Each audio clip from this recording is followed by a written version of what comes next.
right, so should we go? I'm just going to go through setup. Let's go through it. You can do what you want with that, if you want to record or not, whatever. Okay, so our X here.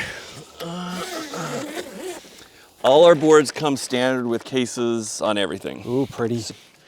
It basically... Ooh, very light. There you go. All right, so I know how to open these. You want to point them in a direction where they're, oh yeah. Hey, nice, someone finally did that. Reasonable friction in the lid. And I can tell that will likely not break off in a strong wind, or less likely. Yeah. Mostly they catch the wind here and then they slide forward. But I always have to, constantly, when I'm setting up on the dock, one hand here, battery over here, I gotta, do this. And it's terrifying. And yes, I've slammed my fingers in there a couple of times. That's nicely done. You've got a lock down here, so it seats like... Yeah, the battery will have a notch on the front. There's a circle right there. That will slide in that way. It'll actually go this direction. Mm-hmm. And then that will latch down right here. Let's see if I got the right one. Down. I brought all my other gear, but I didn't bring my scale. 28.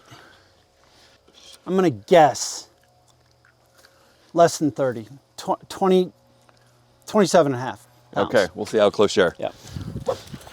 Do you guys offer different size batteries? We do not. Everything is our long range, so it's our high capacity. That's the way to go. It's a 2.3 kilowatt or 45 amp hour battery. That kind of tops out where everybody else tops out. All right. So we've got you outfitted uncaged. Why are you so sketchy today? What's up? All right, can you get me 4 of the mast bolts there, Mila? So the big criticism your company's received, okay, which is pretty minor. All right. You have a lot of different size bolts and it's hard to tell the difference between them. We do have this, we do. Yeah. Each wing is a little different. So that's where the difference comes on the front HydroFly wing. People figure it out and they're like, this feels flimsy. And then they're like, oh, I must need the shorter screws.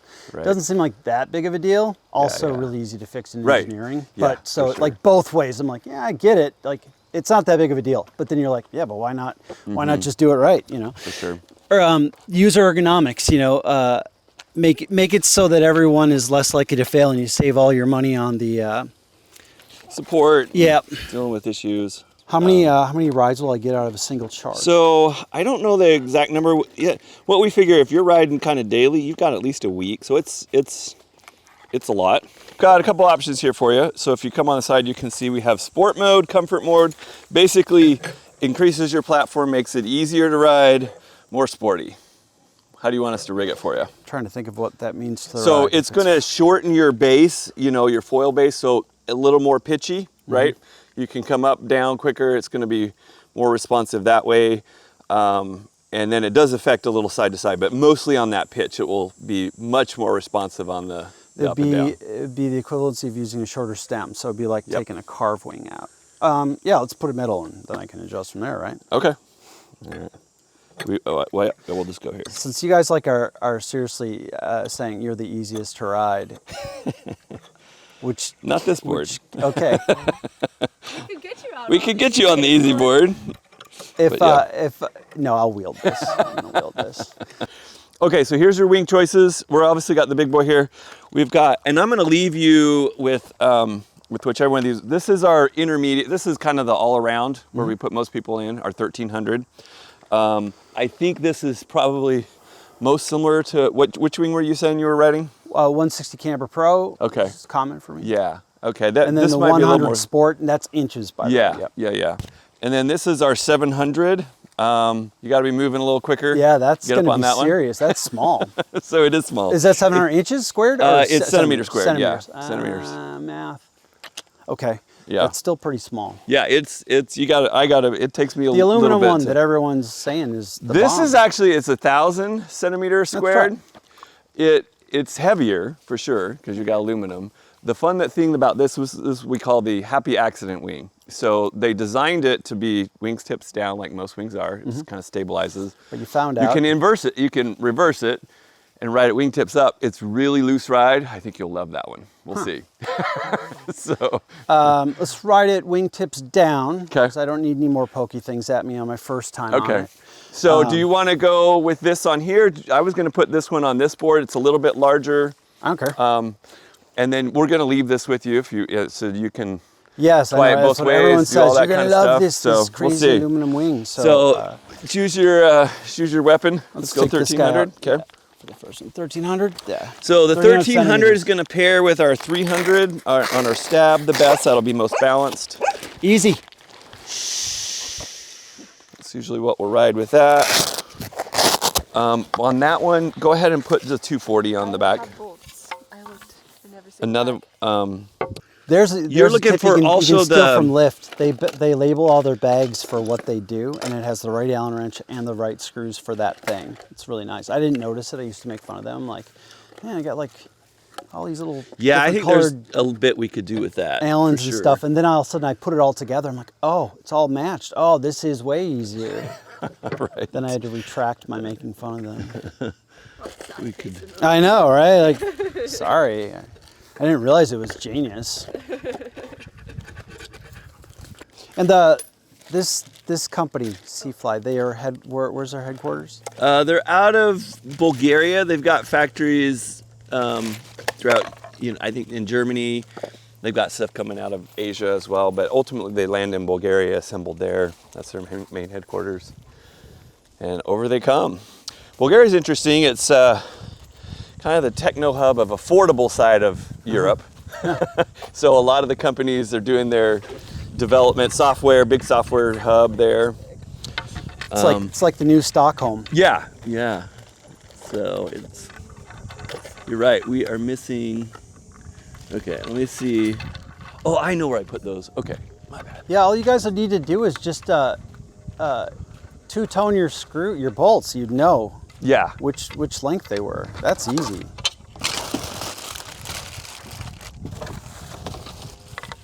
I'm gonna anodize the tips of these. You're gonna know the difference when you get it back.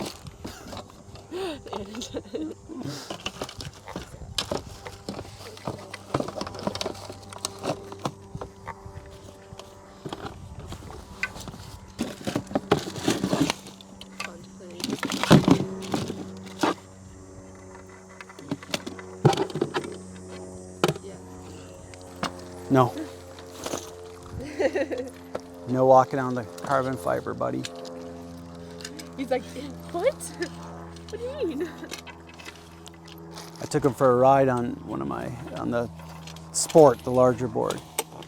Really? And he is like, oh man, let's do that again. Yeah, I got my dog out on one of these. It's so funny. How big is it? My dog, he's about 40, 50 pounds. He's massive. Oh, that's a big dog. Yeah. Which one of these do you ride? Do you prefer? I'm usually teaching lessons. I don't really have like a go out and ride for funsies that often because I'm usually on the water teaching lessons. But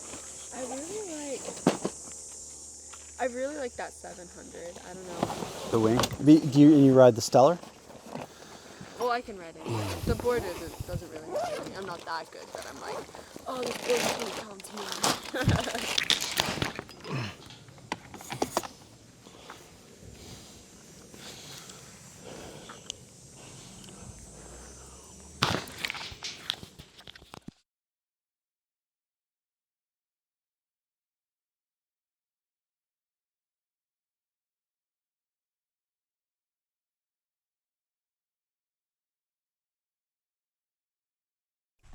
Now you see what Jeremy's been yapping about. In a way, we're both right. I should cover more affordable brands. Not everybody can afford the higher end brands. But at the same time, like, I'm more of a show for people who want to carve really hard. If that's what their dopamine comes from, that's kind of what I cater to, you know? And I think there's room for all of it, you know? But at the same time, like, entry level speaking, this is probably a good mix. Boy, if they just fixed their wings, if they just stole an old patent from Hyperflight or something. I think that this is a board that the deck and everything about it feels really good. XY. I love that feedback for our engineering and CEO. Yeah, and like, if I were to break down all the brands for you, here's how it goes. Lift, their thing is wings. Their wings are the best gum. Nothing's as smooth. And then you got Flite, who have very good light engineering, but their boards are loud and they're twitchy. They're not smooth. Their wings, you know, you guys have pretty much the same quality wings as far as I can tell as Flite. You're half the cost of your highest end board is half the cost of their highest end board.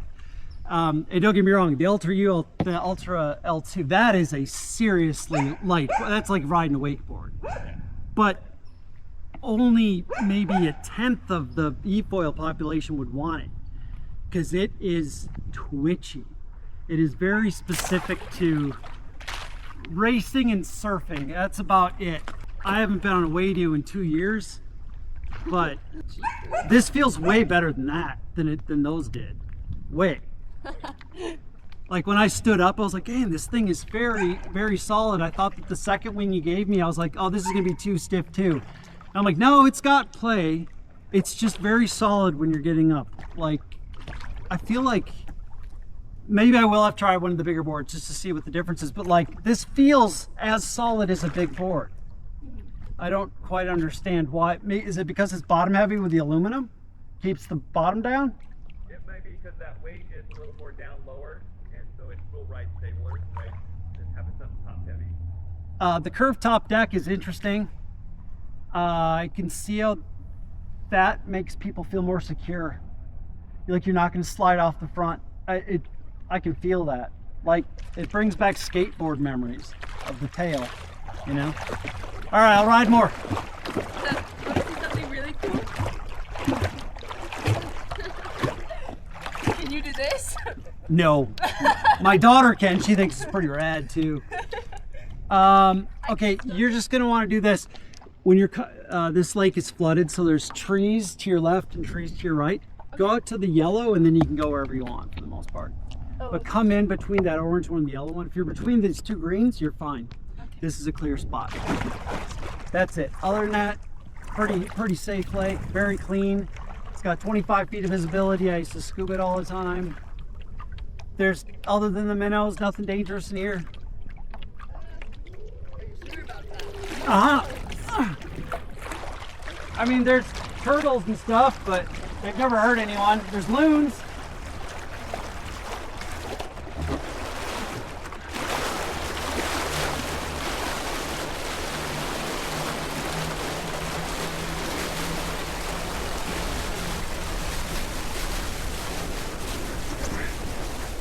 Very solid. Very easy to get up on this board. Apologies, my microphone just felt like picking up more wind noise than my voice this particular day, so I'm just gonna record my own voiceover. Here's what's going on here. I'm commenting on how interesting this curved nose is. It has a lot of curve, and I don't know if the Insta360 is picking it up as much as prominently as it actually is, but it's pretty significant curve, and I thought that would bug me, but actually I think that it makes it easier to ride, especially for newbies. Like, I think they're going to really like it.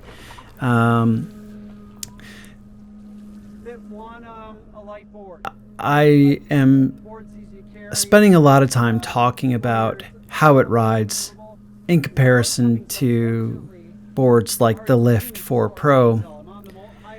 And the deck is very similar to the size and kind of the weight of the Lift 4 Pro. It's a little bit bigger, sure, but for the most part, it's definitely has the feel of a smaller board. What I notice a lot, though, is that it has the same type of cornering issues that a lot of the lower end boards have. It needs a much wider turn. All right. So when I see people riding like Lake Powell, don't know his name, probably never going to learn it, but the Lake Powell guy, I'm not offended at all if people don't know my name and they're like, that guy from Verdant Ride, I'm fine with that. Hopefully he is. But the Lake Powell guy, like, he's always sending me videos and stuff and showing me how awesome his way do carves and everything. And I see him on there and I'm like, I don't think it looks that great. This is me, carving on this board. And granted, I'm on day number 1, but this is about what it can do, right? You gotta really plan out your turns. And one thing I noticed about it that was very odd to me was that it does not want to be ridden midline at all. In fact, later you'll see in the ride, I give up trying to ride it midline and I just start riding it staggered because I can't make it turn back on the backside hardly at all unless I've got my heel of my front foot pretty much dug into that rail. And then I was able to get some more symmetrical turns with it. Now look, I am moving pretty fast. Like, it's not a slow board at all. It's fast, but it's just when you watch me ride my Lift 4 Pro, my Lift 3 Pro, and and the Lift 5 Pro, or the Ultra L2 from Flite, or the Flite Ultra, I don't think about turning when I'm on those boards. I just kind of direct my shoulders and the board follows, right? Nope. This board is definitely not, it's not a seamless carver, right? I can make it carve, but it takes a lot of effort, and definitely my butt cheeks are a lot more clenched than they would be if I were riding I guess a more advanced board. I'm not exactly sure why this is, because I can carve better than this on an aluminum mast like the Lift 3F. Now, listen, I can't carve nearly as well on a Lift 3F as I can on a Lift 3 or 4 Pro. Certainly not. But I can carve better than this, so I don't think it's just down to the aluminum mast. I'm going to go with, I think it's wings. And I think it might have something to do maybe with the motor and the prop, I mean, they seem pretty similar to what you see going on with Flite, especially their prop. It looks like a complete clone of what Flite's got going on. But, it's just a much, much stiffer ride. And the turning radius is not, it's just not sharp, right? You just, for me to do a turn, I really had to kind of put my body into a turning position and lock it in until I was if I want to do a 180, I pretty much lock it in until I see the other side of the lake. And here you can see I'm trying to get some symmetrical S turns, right? And what I've noticed is, what I noticed while riding it was that it just didn't turn the same on the forward as it did on the backside, kind of no matter where I was standing. I did try a speed test there for a little bit, and it books, the thing cooks. It's got a decent top speed.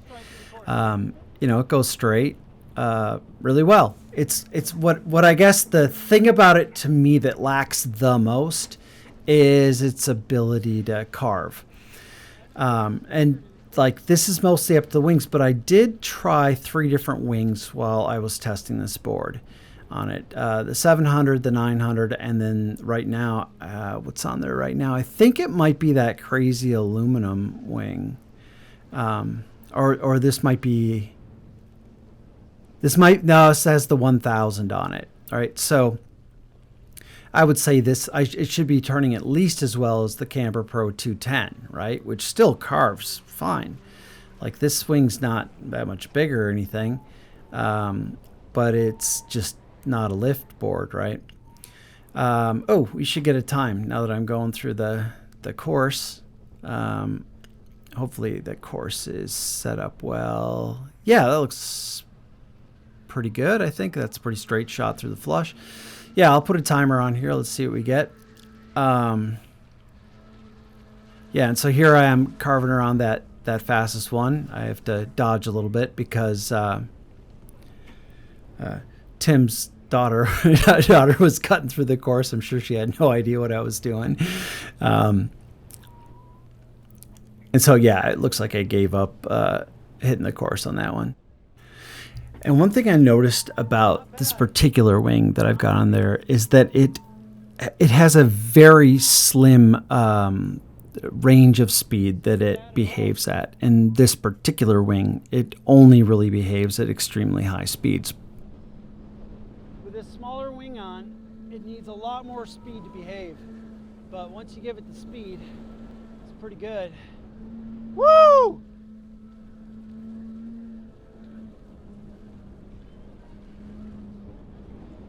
So yeah, I learned something. This wing needs a lot of speed to behave. A lot more.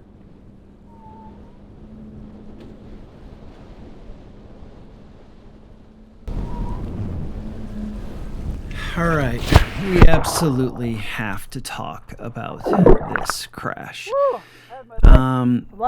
This was very, very strange for me. I've crashed on eFoils hundreds and hundreds of times. I have never had a fall like this before. And what I find very strange about this when I rewatch the footage in extremely slow-mo, what I think is the most strange about it is that when a fall is going to happen, especially a taco fall like this one, usually it's because you're turning before the board has decided to turn. It doesn't come with you. Like you lean into it and you're not there. What's weird about this one is I'm looking at the board and I had fully banked it. It was tilted. Like, look at the right-hand side of the board. It was tilted towards the water and then it untilts out of the turn. I've never, ever, ever felt any board I have ever ridden do anything like this. Now, keep in mind, I'm sure lots of boards can do this kind of thing.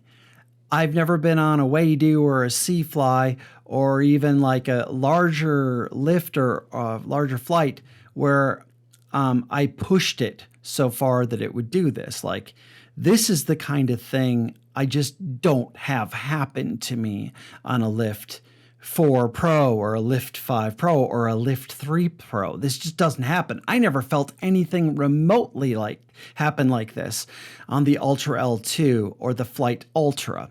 Nothing like this. And so this is where I'm kind of learning about riders like Lake Powell guy. When he sends me footage and he's like, these boards are amazing, they turn just as well as Flite, and he sends me this turn that is like super wide, and it looks like every ounce of his concentration is holding this turn that to him is like a major Evel Knievel super killer turn. And to me, I look at it and I'm like, it doesn't look all that special to me. It looks like kind of a, like a locked in turn, pretty wide. And now I'm realizing it. This kind of fall is what happens when you try to make a board like this bank and turn and maneuver like it's a Lift Pro or a Flite Ultra. This is what happens. That's why he rides the way he rides. And also, man, if I had this kind of thing, if this was a possibility when I rode, if I felt this was even a remote possibility when I rode, I would also be wearing a helmet, probably with a full face mask. Seriously, this came out of nowhere to me. And it was so fast. I was heading straight down into the board in a millisecond. Man, it was nothing. Just, it didn't give me any sign that it was going to behave like this. And this is the kind of thing that my lift boards would never, ever, ever do to me. Like unsteer themselves from a bank, never. That would never happen. It's never happened. And if they were going to do something weird, they would give me a ton of warning. This board gave me 0 warning. So I think I want everyone to keep this in mind. This board's fantastic for a newbie board and everything. If you try to wield it the way a racer wields a race board, though, it's going to behave in ways you cannot predict. And I'll go as far as to say it will behave dangerously. It's, I'm sure, a combination of the wings. It's a combination of many things. And you'll go ahead and tell me, oh, it's because, you're not used to that board. Nope. I rode this board a lot. And it did stuff like this. Like one time I was just doing a range test, just trying to find out how long it would take to make the battery go dead, right? Just so I could report it goes this far, this long. Just taking a nice, chill, easy ride. And it totally flipped so fast that I landed on my collarbone on the board. Like it hurt. I wasn't hurt, but I mean, it wasn't pleasant. But like, it was so fast. Again, this is the kind of thing where my lift would always give me so much warning that there's just no way that I would end up in a situation like that.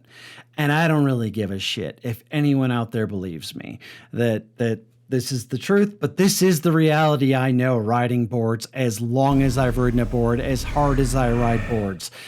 Man, I gotta tell you, if my lift boards ever did anything like this to me, I'd be way more afraid of them than I am. The reason you see me carving out there where it looks like I'm not even really thinking about it, it's because I'm not. They behave so predictably, I don't need to think about it very much. This board isn't like that. Woo! Had my life pass before my eyes on that one. I haven't taco folded in a long time.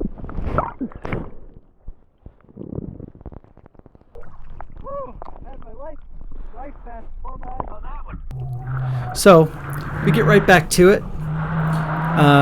Listen, I'm sure that a lot of SiFly riders out there saw that fall, heard my reaction to it, and they may have some very strong feelings about it. If those strong feelings have anything to do with you feel like I've unfairly judged the board's unpredictable nature, well, you're wrong. That was unpredicted. I didn't predict that. On the boards I ride, they are much more predictable. So I guess you're just wrong. You can't determine that for me. But I didn't bring it up to make anyone upset. I'm giving this board a very fair go of it. It's not a terrible thing. Like, learning to ride a new board it has its own little quirks and stuff, and this is one of them with this board. I'm going to test some other things because a lot of the way the board performs is actually very good, much better than I expected it to. For instance, like I am able to get some relatively tight corners here. One thing that I've been now very careful of is the weave, like the back and the force. It's like I'm very confident that I can lock in a turn and stick to the turn, but wow, the range in that in-between phase where it's choosing which direction to go, that is specific. You can't just like left and right on this thing. So let's do some breach tests. It recovers great from a breach. I'm just doing a nice straight up and down breach here. I'm certainly not going to try any turn breaches, but yeah, no, it does a fine job of recovery. It's got a plenty tall mast. Like all the manufacturers of eFoils, it seems like these days are putting finally very tall, tall enough masts on their boards, which is great.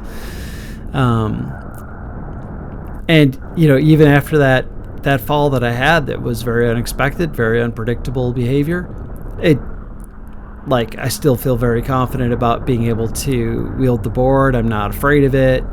I'm just I'm going to definitely avoid maneuvers like that moving forward. But once I realized that, I was like, okay, I just take a little bit longer pause while the board is rolling to get to the other side and make sure for sure it's locked in, and then I take my turn, and I, especially on my front side, I taking a little bit easier than I was. But I'm back to doing S turns on it, and I don't think I'm doing this because I'm stupid and can't learn my lesson. I feel like I'm okay, I know I have to take it easier, and I do. And that wipeout that I took, as bad as my mic was behaving before the wipeout, it's behaving even worse now. So I just gotta really stick to the doing the voice in post for the rest of the video, because it's just nothing but it sounds like it's drowned in wind noise. So if you take a look at what I'm doing here, I think you can get a sense that it can bank, it can turn. It is, for I would say a lot of riders, it is agile enough.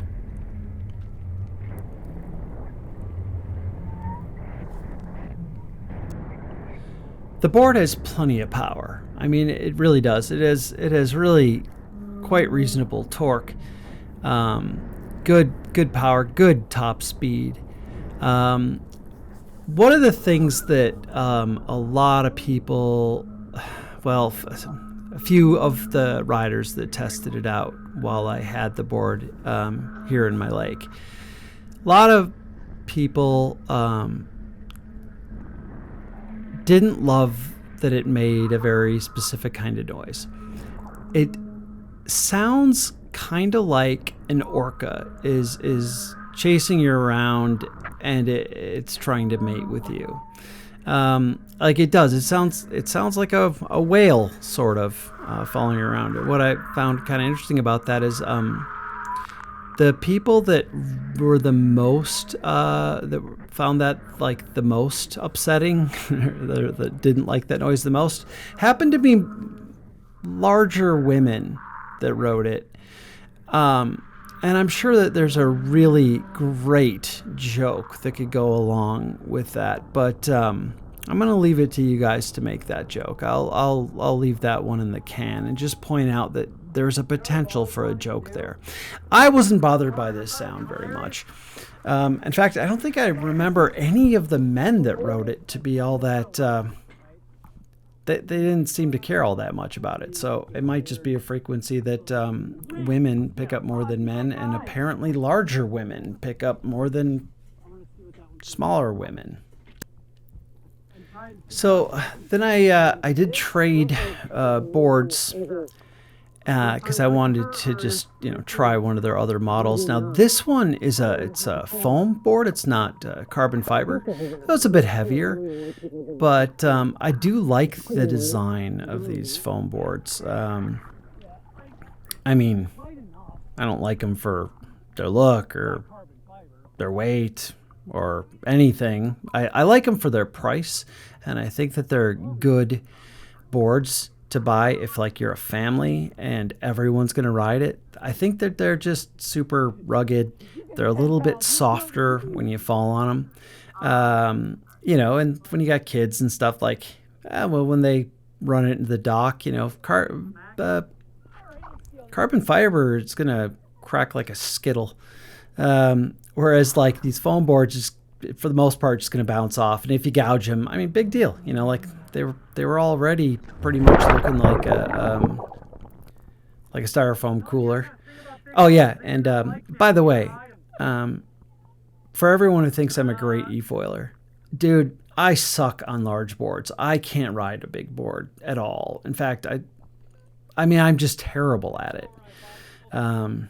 I will make a newbie look good if you were to put us both on like a cruiser. Like I keep trying to turn them and they can't turn, and I won't stop trying. So I just constantly wipe out on larger boards. Not sure why I decided to aim the camera not at myself here on this one, but well, I'm up. Hey, neat. So yeah, no, it kind of does look like, a cheap cooler that you pick up at like, a 7-Eleven because you don't own a cooler. And that's okay. It doesn't really matter, right, what the board looks like. It matters what it rides like, and it matters like does it do what you need it to do. And if I had teenagers at my house, I would definitely let them ride this over like my carbon fiber board. I told you I'm terrible. I cannot steer larger boards. Like, yeah, no, I'm really, really bad at it. Yeah. Once you get used to riding like a really agile board, it's very hard to go back to a large board. Like, they're great for going straight, but man, they're super hard to turn. Like, they can't clear the water and stuff,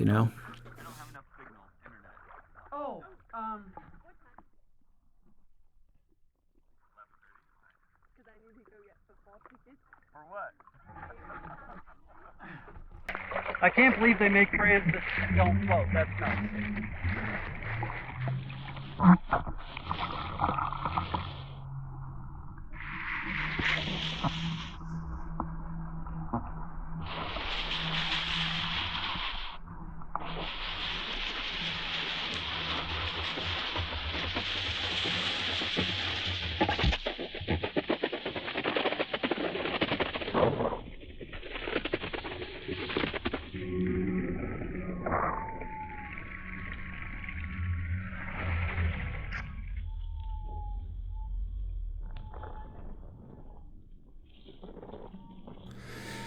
So let's talk about some other features, benefits, advantages, and shortcomings of the SiFly Stellar X. The controller. It has some incredibly cool features. Like, no one else, I've never seen this before, but their design of the controller shape itself is genius. It allows you to do something I've never seen with a controller before. It allows you to grab the controller, knuckle with it, so you can gargoyle and plant with your hand on the front of the board without bumping the throttle. This seems so dumb, but no one's thought of this. They thought of this. It's great.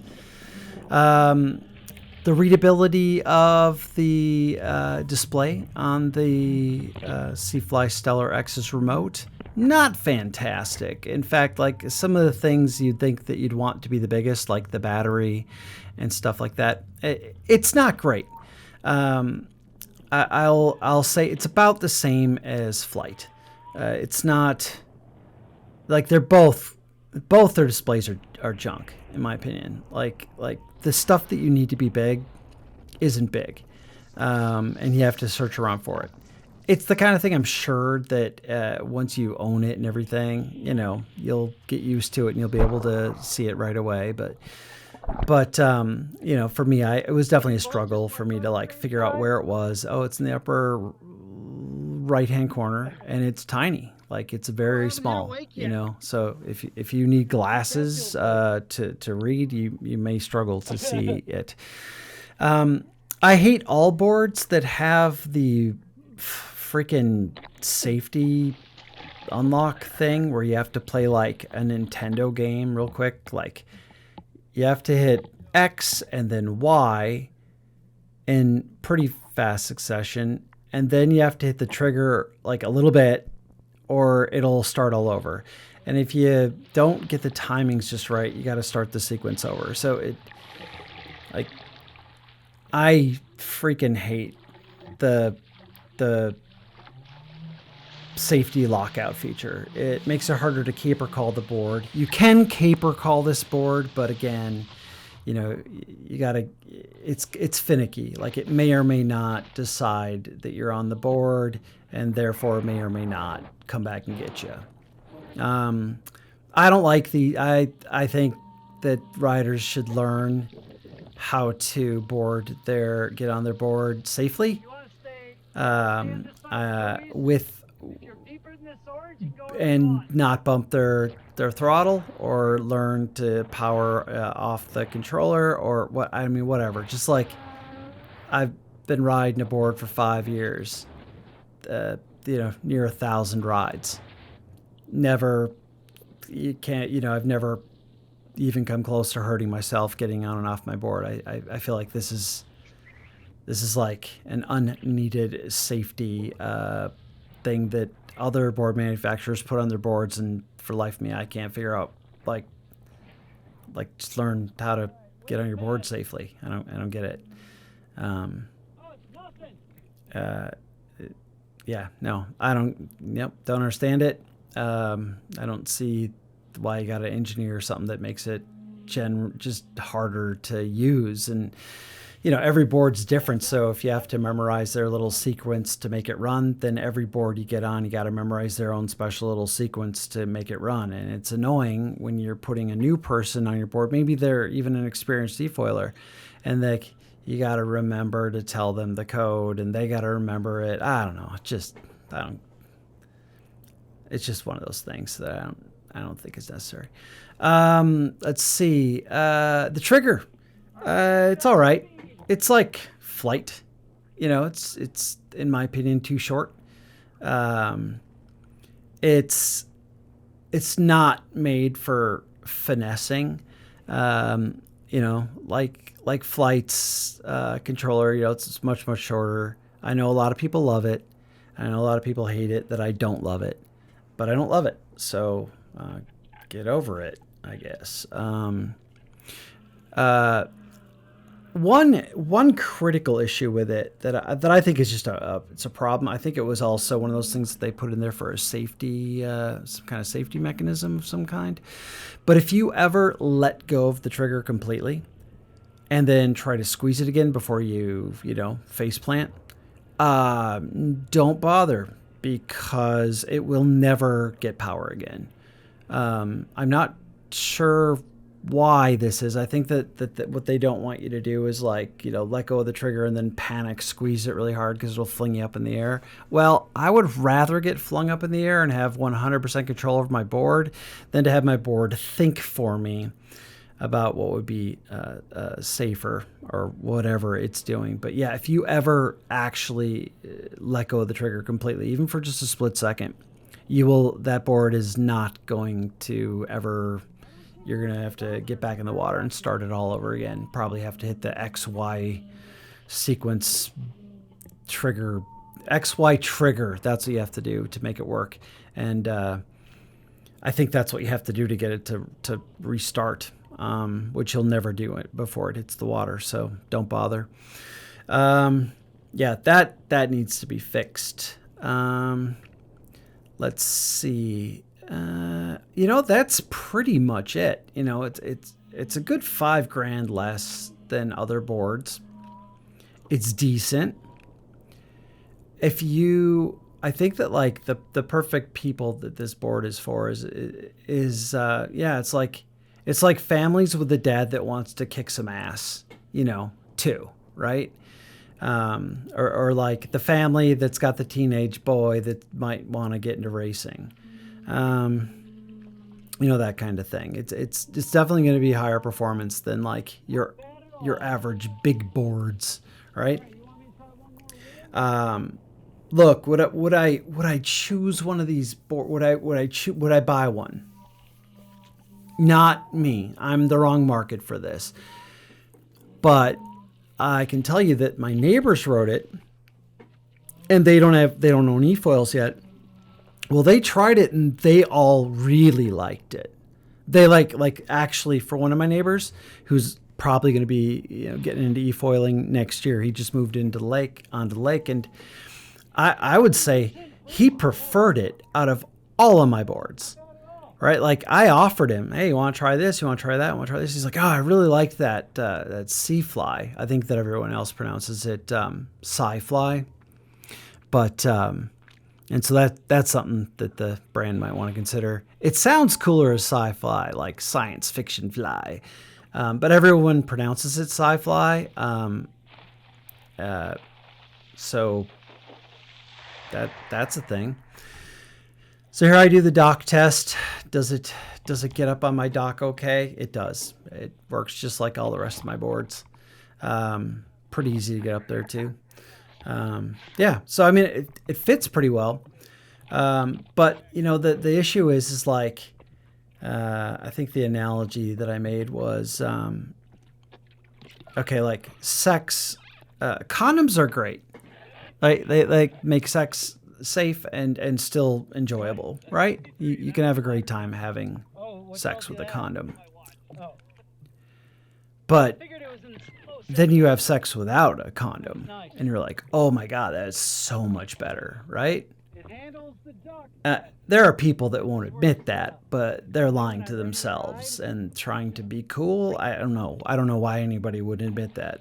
Of course, sex without a condom is better. Jesus, like, what are we trying to kid here? I've ridden boards that are more like sex without a condom, so for me, it's going to be really hard to come down from that, right? This is the SiFly Stellar X, man. It's a Prius, right? But 40 feet from where I'm sitting right now, there's a bright yellow 911 turbocharged Porsche with a Targa top, man. And it's a beautiful sunny day. And so, if I'm just trying to get to work and have a reliable, efficient ride and not spend too much on my car, then sure, that Prius is awesome. But when I go eFoiling, what I really want to do is I want to kick holy ass. I really only eFoil to have fun. It serves literally no other purpose than to give me enjoyment. And I get the most amount of enjoyment out of boards that bank a lot harder than this board and a lot more surgical, with much higher degree of surgical precision when they're carving. And it's going to be impossible for me to go to something that's lesser than that now that I've done it. But if you haven't done that yet, and if you can't afford a Porsche, you're still going to be happier with a Prius than with like nothing, right? So, I mean, this is pretty good. Prius is a good car. This is the Prius of eFoils, if that makes sense. Yeah. That's the end of my review, I think. I think I'm done reviewing this. Send your angry comments to verdantride@gmail.com.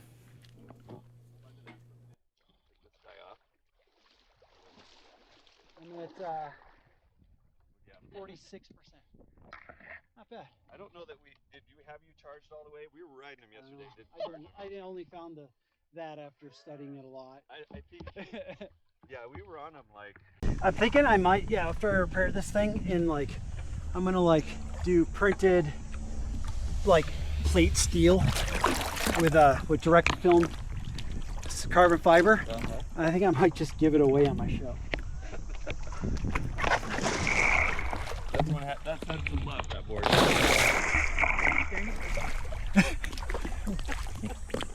Fine, get on. Come on, come here. Come on. Yeah. No, you're used to the big board, not this one. one time. You want, He's like, that's all it took, right? he never used to jump in. He's like, dude, take me eFoiling.